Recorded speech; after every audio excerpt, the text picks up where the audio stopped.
Hello friends, Manjula story వాళ్ళకి welcome. ఈరోజు మన స్టోరీ పచ్చని రాజ్యం. ఈ కథ రాసిన వారు కోమటిరెడ్డి బుచ్చిరెడ్డి గారు. కథలోకి వెళ్తామా?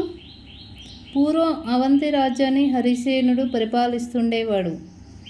ఆ రాజు కాలంలో ప్రజలు ఎలాంటి బాధలు లేకుండా సుఖ సంతోషాలతో జీవించేవారు. ఇలా కొద్ది కాలం గడిచిన తర్వాత రాజ్యంలో వర్షాలు లేక కరువు ఏర్పడింది.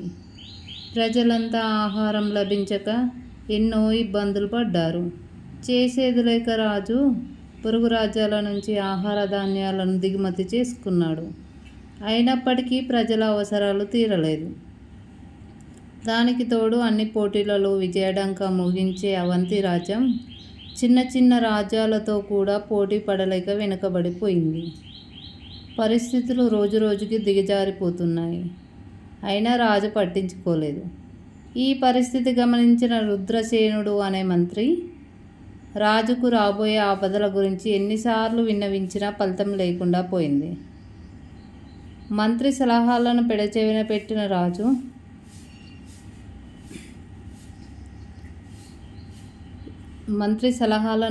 పెడచెవిన పెట్టాడు. అయితే రాజుగారికి సభలో ప్రశ్నల పరంపర కురిపించడం అలవాటుగా ఉండేది. అది తెలిసిన మంత్రి రాజుగారిని ఒక ప్రశ్న అడగమని చెవిలో విన్నవించాడు. రాజు సంతోషంతో ఆ ప్రశ్నను రేపు సభలో అడుగుతాను అని చెప్పాడు. మరునాడు రాజు మంత్రిమండలిని పిలిచి సమావేశం ఏర్పాటు చేశాడు. నాకు ప్రశ్నలు అడగడం అంటే చాలా సరదా అని మీ అందరికీ తెలుసు కదా.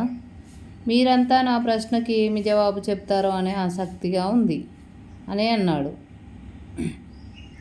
మహారాజు లేచి, మేధావులైన మంత్రులారా, ఈ ప్రపంచంలో అన్నింటికన్నా గొప్పది ఏది అని ప్రశ్నించాడు. ఒకరు లేచి డబ్బు అన్నారు, మరొకరు లేచి పేరు ప్రఖ్యాతలు అన్నారు, ఇంకొకరు లేచి రాజ్య విస్తరణ అన్నారు, మరొకరు లేచి పాండిత్యం అన్నారు. ఇలా ఒక్కొక్కరు ఎవరికి తోచిన విధంగా వారు సమాధానాలు చెప్పారు. కానీ మౌనంగా ఉన్న రుద్రసేనుడి వైపు చూసి, ఏమి రుద్రసేన, నా ప్రశ్నకు నీ సమాధానం ఏమిటి అని రాజు ప్రశ్నించాడు. మహారాజా, అన్నిటికన్నా ముఖ్యం గొప్పది ఆరోగ్యం. అందుకు కావాల్సింది పరిశుభ్రత. ప్రకృతిని కాపాడుకోవడం వల్ల అది సాధ్యమవుతుంది అని రుద్రసేనుడు జవాబిచ్చాడు. అయితే అదెలా సాధ్యమో చెప్పమని రాజు మంత్రిని కోరాడు. అప్పుడు రుద్రసేనుడు లేచి, మహారాజా, ఆరోగ్యం బాగుంటేనే కదా ఏదైనా సాధించేది. ఆరోగ్యం బాగాలేకుంటే ఎంత ధనం ఆస్తిపాస్తులు ఉన్నా, ఎంత కీర్తి ప్రతిష్టలు ఉన్నా ఏం లాభం? మనం వాటన్నిటిని అనుభవించాలంటే ఆరోగ్యం ముఖ్యం కదా అన్నాడు. రాజు అందుకు మనం ఏం చేయాలో అది కూడా చెప్పమని కోరాడు.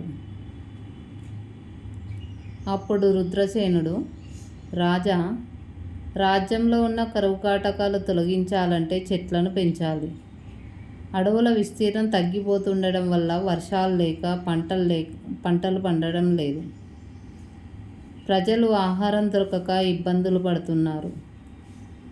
రాజ్యంలో ఉన్న బాధలు పోవాలంటే ప్రకృతి పచ్చగా ఉండాలి.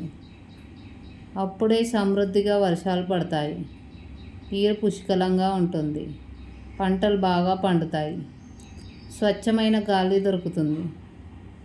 అప్పుడే మన ఆరోగ్యం కూడా బాగుంటుంది. అందుకు గాను ప్రతి ఒక్కరూ 10 చెట్ల చొప్పున నాటాలి, వాటిని కాపాడాలి. ఇదంతా తెలియాలంటే ప్రజలు విద్యావంతులు కావాలి అని విడమర్చి చెప్పాడు.